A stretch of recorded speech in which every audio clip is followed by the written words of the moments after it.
Yo, what's going on? What's going down, Kingdom people? Welcome back to another episode of Living in Victory. Guys, we just completed day 15. That means day 16, we are more than half the way there.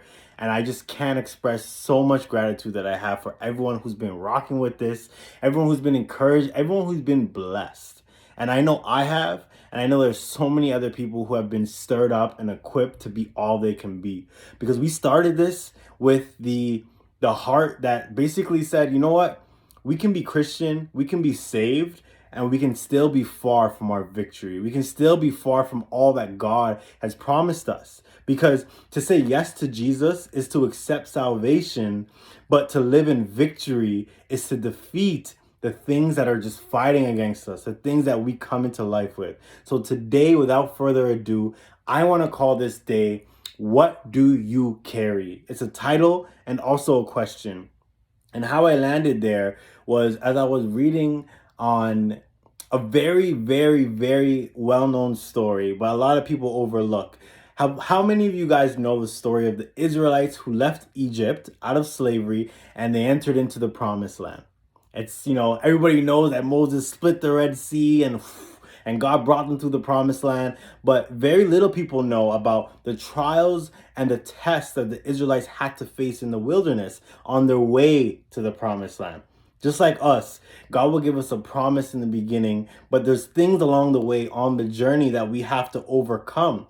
And what's interesting about this story is that when the Israelites become close to the promised land, actually, as soon as they step foot out of Egypt, they begin to complain, they begin to grumble, they begin to murmur under their breath because change is something that requires growth, and change is not something everyone's going to be comfortable with. How many of us I love the idea of something changing, but once it starts to take shape, we're complaining. Once it starts to take shape, we're all like, I wish it was this way or I wish it was that way. So many of us want something with our minds, but struggle to be there with our character.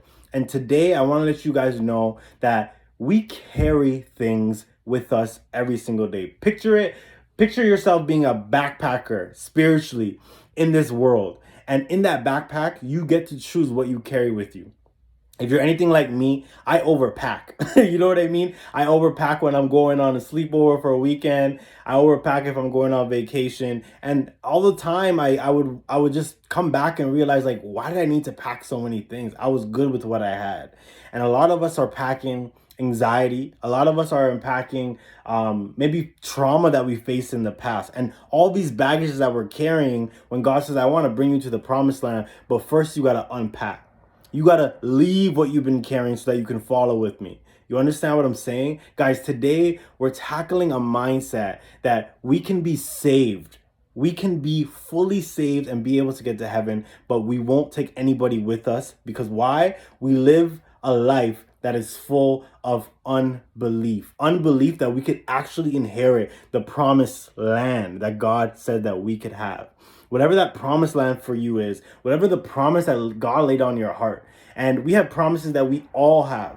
The Bible says that in the presence of the Lord there's fullness of joy, there's peace evermore. That he who keeps his mind on him is in peace, in perfect peace, and that God is love. So these promises in the word are for all of us, but sometimes God gives us a specific promise. Sometimes God says that business that's been on your heart, I want to do it in and through you. Sometimes God says that ministry that I'm birthing in your heart, I want to do it in and through you. But it's the promise and it's the belief of that promise that carries us in to that will of God. And I want to remind you guys today that our life is not our own. The Israelites who were supposed to go into the promised land didn't end up making it there because they didn't believe. And they had to die before their children's children were able to inherit the promise that God said for you. So don't think that we're just living our life and we can decide when and where to accept the promise that God says that we can have. It is not up to us. It's up to him. And when we feel that tug and that call is when we should respond. And we should respond in faith.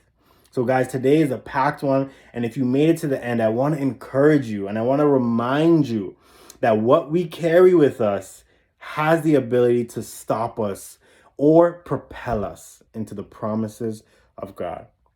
I love you guys.